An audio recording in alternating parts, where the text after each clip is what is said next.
Seperti judulnya, jadi di video ini saya akan menjelaskan tentang struktur sel. Ya, pertama kita bahas struktur sel pada prokaryotik. Ya, ini contohnya gambar visualisasi dari bakteri. Kemudian ini pada mikroskop ya elektron seperti ini. Mikroskop elektron tipenya T, transmission electron microscope. Untuk sel prokaryotik kita bahas melalui struktur eksternal membran sel sama struktur internal. Pada struktur eksternal ada 6, ada 7, glikokalix, slime, flagella, filamen aksial, fimbria, pili, dan dinding sel. Kita bahas satu-satu. Yang pertama dari kapsul atau glikokalix ya, nama lainnya. Fungsinya sebagai perlekatan bakteri pada permukaan, pelindung sel bakteri terhadap kekeringan, perangkap nutrisi, proteksi bakteri, dan virulensi. Ya. Ini bisa kita lihat kapsul dari bakteri melalui pewarnaan kapsul di mana ini sel vegetatifnya, sedangkan kapsulnya itu yang bening ya di sini. Ini namanya kapsul dari spesies Bacillus subtilis. Komposisinya pada kapsul ini sebagian besar tersusun atas karbohidratnya. Karbohidrat kan banyak turunannya. Glukosa, gula amino, rhamnosa, 2-keto 3 deoksigalatonik asid, asam urona, dan asam organik. Semuanya ini mengandung struktur dari karbohidrat CnH2ON ya. Kemudian ini hampir mirip sama glikokalis atau kapsul tapi berbeda ya, namanya slime atau lapisan lendir. Bedanya kalau slime ini disekresikan bakteri ke dalam media pertumbuhan gitu ya. Jadi kalau kapsul ini terikat pada dinding sel bakteri ya, strukturnya dia lebih bagus ya, sedangkan kalau slime ini dikeluarkan melalui media pertumbuhan. Komposisinya juga beda sama kapsul. Kalau kapsul kan tadi karbohidrat, kalau ini dia tersusun atas protein juga dan lipid ya. Jadi komposisinya eksopolissakarida, glikoprotein, dan glikolipid. Fungsinya sama seperti kapsul glikokalix, yaitu proteksi bakteri dari antibiotik dan kekeringan, merangkap nutrisi dan penempelan pada permukaan yang halus. Kemudian struktur eksternal berikutnya ini flagella. Flagella merupakan filamen yang keluar dari sel bakteri. Ukurannya sekitar 12 sampai 30 nanometer. Dia tersusun atas protein namanya protein flagellin. Fungsinya untuk pergerakan. Pergerakan ini bisa mendekati atau menjauhi. Misalnya kemotaksis yang dipengaruhi oleh bahan kimia, kemo ya. Aerotaksis dipengaruhi oleh udara. Kemudian fototaksis itu dipengaruhi oleh cahaya, bisa menjauhi atau mendekati. Kemudian secara detail flagella ini terbagi menjadi 5, di mana atrik itu dia tidak memiliki flagella, monotrik ada flagella di salah satu ujungnya, lopotrik ada banyak flagella di salah satu ujungnya atau salah satu kutubnya, amfitrik itu ada banyak flagella di kedua kutubnya, sedangkan kalau peritrik itu ada banyak flagella di sepanjang tubuh dari bakteri. Kemudian ada filamen aksial atau endoflagella, seperti namanya endo itu bagian dalam. Jadi flagellanya terdapat di bagian dalam. Merupakan kumpulan benang yang muncul pada ujung sel di bawah selaput luar sel dan berpilin membentuk spiral. Contohnya ada 2 spesies Treponema pallidum ini ya, dia lebih pendek ya, kemudian pilihnya juga lebih lebar, sedangkan Leptospira interrogans dia lebih panjang, kemudian pilihnya juga lebih kecil-kecil ya, lebih banyak gitu. Dia bergerak maju mundur karena dia memiliki endoflagella. Kemudian ada fimbria, ini beda dengan flagella, beda dengan filamen aksial. Jadi dia tersusun atas protein namanya lektin ya.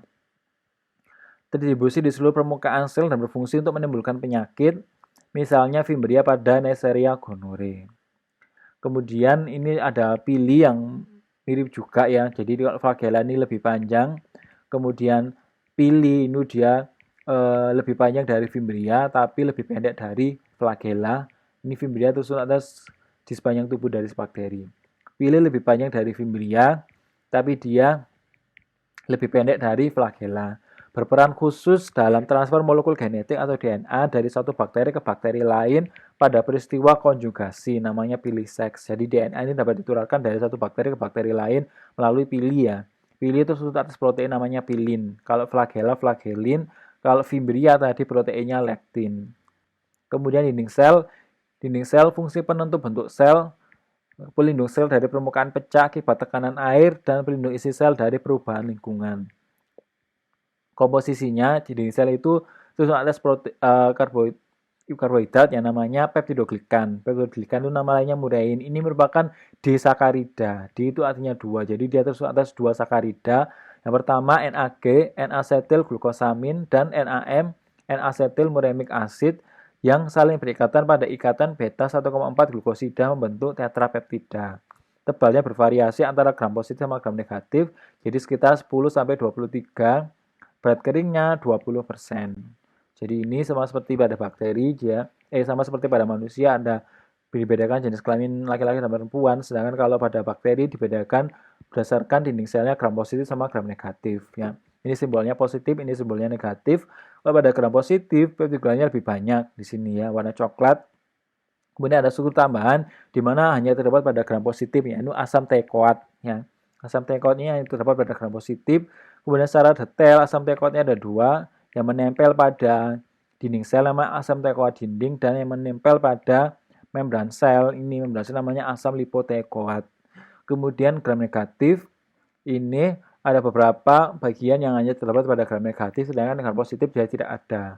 Apa? Kalau kita lihat di gambar kita ada pori ya, porinya hanya terdapat di gram negatif, lipopolisakarida, kemudian lipoprotein yang semuanya ada di gram negatif, sedangkan gram positif dia tidak ada. Selain itu juga ada namanya celah periplasma yang hanya terdapat di gram negatif, sedangkan gram positif dia tidak ada. Kemudian sudah kita bahas tentang membran eksternal, kemudian kita bahas tentang membran sel. Membran sel atau membran plasma namanya modelnya mosaik fluida. Komposisinya fosfolipid berlapis ganda dan protein membentuk model mosaik fluida. Jadi dia fosfolipidnya bilayer ya, dua lapis, kepalanya hidrofilik, ekornya hidrofobik, kemudian ada proteinnya juga memiliki sifat sama. Di sini dia tengahnya itu sifatnya hidrofobik lalu dalam lemak, sedangkan ujung-ujungnya sifatnya hidrofilik ya. Kemudian juga ada karbohidrat ya. Fungsinya selektif permeabel, memecah nutrien, memproduksi energi dan tempat aksi berbagai macam antibiotik. Kemudian kita bahas tentang struktur internal sel bakteri yang hanya ada 6, sitoplasma, membran plasma tadi sudah dijelaskan, daerah inti, ribosom, badan inklusi, dan endospora. Sitoplasma, di dalam sitoplasma terdapat enzim ya. Sitoplasma kan namanya cairan, tapi hanya 80%, sisanya 20% itu terdiri dari enzim, protein, karbohidrat, asam nukleat, dan lipid. Selain mengelilingi dinding sel, jadi sitoplasma ini juga mengelilingi membran sel dan slime atau lapisan lendir tadi. Kemudian ada kromosom, DNA, dan plasmid, ini daerah inti ya. Di kromosom pada bakteri memiliki protein like histone dan tidak dikelilingi membran inti. DNA ini berbeda sama eukariotik. Jadi kalau prokariotik itu DNA-nya bentuknya sirkular, bulatnya pendek. Selain kromosom juga terdapat juga plasmid yang mengandung 5-100 gen. Ini yang membedakan antara sel eukariotik. Jadi kalau prokariotik ada DNA yang terdapat di plasmidnya. Jadi DNA itu bukan hanya terdapat di kromosom, tapi juga terdapat di plasmid. Ini khusus pada bakteri. Plasmid merupakan elemen genetik ekstra kromosomal yang dapat bereplikasi sendiri. Jadi ini kalau ini pada sel bakteri, ini kromosom yang bentuknya tadi dikatakan sirkular, sedangkan plasmid ini yang mengandung 5-100 gen. Dikatakan itu dia 5-20% ya ukurannya dari DNA bakteri. Kemudian ada ribosom. Ribosom berperan pada sintesis protein. Ribosom juga dimiliki eukariotik maupun eukariotik, cuman berbeda di beratnya ya. Kalau ribosom pada prokariotik itu beratnya 70 S. S itu namanya Svedberg, satuan dari ribosom yang terdiri dari dua subunit yaitu 30 S yang kecil dan satu molekul berukuran besar yang ukurannya 50 S. Kemudian ada badan inklusi, merupakan organel penyimpan nutrisi, mengandung berbagai substansi seperti glikogen, metafosfat anorganik, asam polihidroksibutirat, dan belerang. Ya. Di sini kalau dilihat di mikroskop ada PHB polihidroksibutirat ini pada bakteri, kemudian ini ada butirat juga, kristal pada spora dari Bacillus thuringiensis pada tanah. Kemudian karboksisom juga badan inklusi, kemudian ini kuning-kuning Ini badan inklusi yang mengandung sulfur. Kemudian ada endospora. Endospora ini atau resting cell yaitu fungsi pertahanan sel bakteri terhadap panas ekstrim, kondisi kurang air, paparan bahan kimia, dan radiasi. Hanya ada 2 genus, yaitu Bacillus dan Clostridium. Jadi bakteri yang memiliki endospora yaitu 2 genus, yaitu bakteri gram positifnya. Komposisinya asam dikolinat mencapai 5-10% berat kering dari endospora. Ini gambar dari sel prokaryotik.